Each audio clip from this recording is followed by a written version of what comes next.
ज्यादा भीड़ है। वैसे आप यहाँ किस जुर्म में आए? वो रोशन रोही आने वाला है ना, इसी बहाने उससे मुलाकात भी हो जाएगी। रोशन रोही क्या गाता है मैडम, सीधा दिल में उतर जाता है। मिलने के लिए, सुनने के लिए उनके चाहने वाले इतने कट्टर फैन हैं, उनके लिए क्या जुर्म कर रहे हैं ये भी नहीं सोच रहे हैं।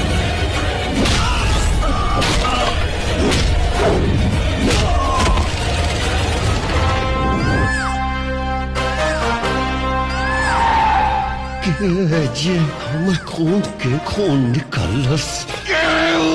रोशन रोही नाम बाबूजी।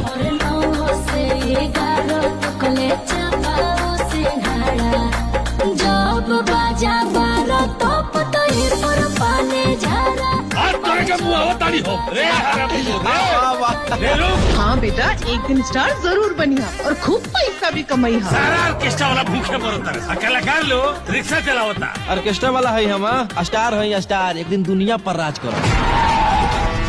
नया नया लिरिक्स, नया नया मैटर और नया टैलेंट खोज के लिए आवश्यक। तरा बाद अपन ठप्पा लगा के हमनी के बाजार में कैश कर लो। होगा स्टार बाहर का, ऐसा स्टारडम दिखाऊंगी ना कि जेल से निकल नहीं पाएगा। ये ब्यास स्टेज से गा के पब्लिक के पागल कर दिलस, उ समझ ले के स्टार बन गई।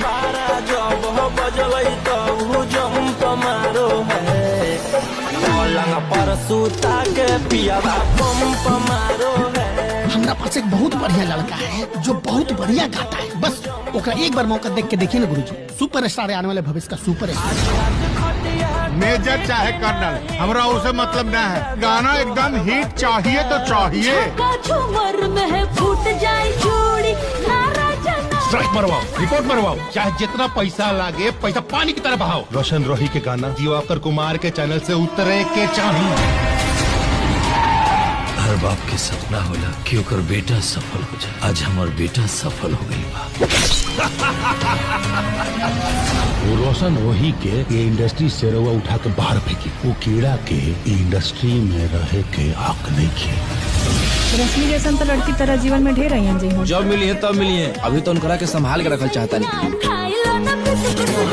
हम रश्मि के बारे में एक बार ना 1000 बार बोले, आज तो पैसा से खेल, कल तो जिंदगी से खेली। बाबूजी